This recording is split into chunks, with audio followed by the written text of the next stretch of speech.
Aksi mogok, dan mogok lagi oleh pengrajin tahu tempe pada Oktober lalu sering terjadi oleh mayoritas pengrajin di Pulau Jawa lantaran harga bahan baku kedelai impor melambung, sedangkan harga kedelai lokal selalu melorot. Loh, kok bisa harga kedelai impor jauh lebih mahal dibanding lokal?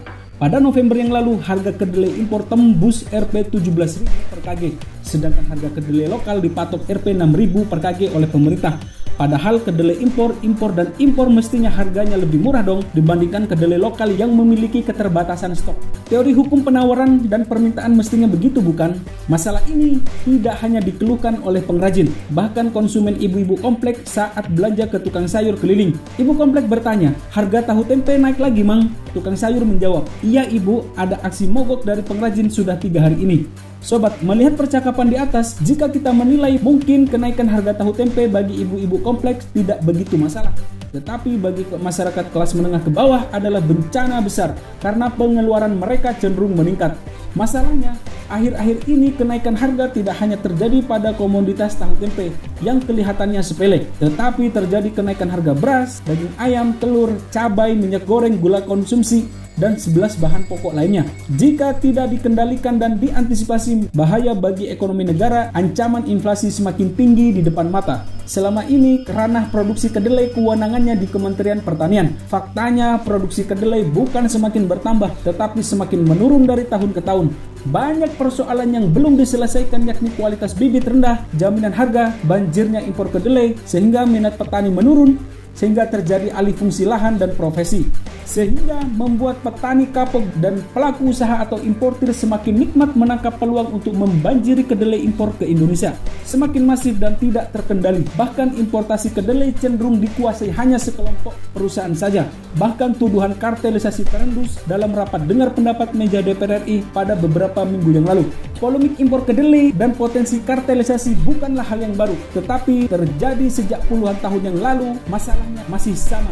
Mengacu data Komisi Pengawas Persaingan Usaha pada 2008 bahwa struktur pasar importasi kedelai dalam perspektif ilmu ekonomi bersifat oligopolistik dengan indikasi 74,66% pasokan kedelai ke dalam negeri hanya dikuasai oleh 2 importir terbesar di Indonesia.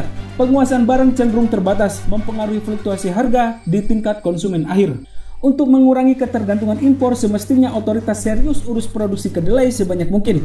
Data BPS tahun 2010-2011, produksi kedelai lokal sekitar 900.000 ton per tahun. Sedangkan pada tahun 2021 hingga 2022, produksi semakin menurun hanya 200.000 ton per tahun atau sekitar 7% dari kebutuhan kedelai nasional yang mencapai 3 juta ton per tahun. Sementara data FAO tahun 2021 melaporkan Indonesia terdeteksi mengimpor kedelai sebesar 2,8 juta ton untuk kebutuhan pengrajin tahu tempe. Artinya sekitar 93% kita impor kedelai. Belum lagi Indonesia impor kedelai fermentasi sebanyak 5 juta ton per tahun. Saat ini impor kedelai berasal dari Amerika Serikat, Kanada, Argentina, Brazil, Malaysia, Prancis, India, dan negara lainnya. Amerika menempati urutan pertama dengan nilai impor 2,2 juta ton per tahun. Kenaikan impor kedelai terus meningkat seiring terus merosotnya produksi kedelai dalam negeri. Terlepas dari impor, sejarah Indonesia mencatat pernah swasembada kedelai 30 tahun silam. Tepatnya pada tahun 1992, produksi kedelai nasional mencapai 1,9 juta ton per tahun dengan luas lahan hanya 1,7 juta hektar. Swasembada terhenti pada saat krisis moneter menimpa di Indonesia. Meluluh lantakkan sendi-sendi ekonomi tak terkecuali petani kedelai terpuruk akibat kebijakan sistem pangan di Indonesia. Pemerintah dipaksa masuk ke perdagangan bebas sehingga kedelai luar negeri pun masuk ke Indonesia.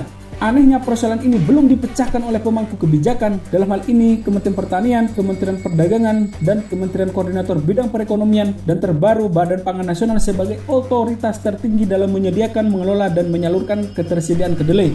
Persoalan terlalu lama jika tidak diselesaikan dengan cepat. Lalu bagaimana caranya produksi kedelai dapat meningkat dan upaya stabilisasi pasokan dan harga dilakukan? Kita tahu pemerintah telah menerbitkan Peraturan Presiden Nomor 66 Tahun 2021 tentang Badan Pangan Nasional, kemudian Perpres Nomor 125 Tahun 2022 tentang cadangan pangan pemerintah. Dalam Perpres tersebut, Bappenas menugaskan kepada Perum Bulog untuk menetapkan jumlah pengadaan dan penyaluran kedelai sebagai CPP. Jika selama ini pasokan kedelai didominasi oleh importir dan membuat harganya naik turun bak roller coaster, maka perlu ada intervensi oleh badan usaha milik negara untuk melakukan pengadaan barang dalam negeri maupun luar negeri. Penguasaan stok CPP kedelai kurang lebih 20% untuk intervensi pasar, baik dipasok kepada pengrajin dengan harga tertentu, bahkan melakukan operasi pasar pada saat harga bergerak ke atas.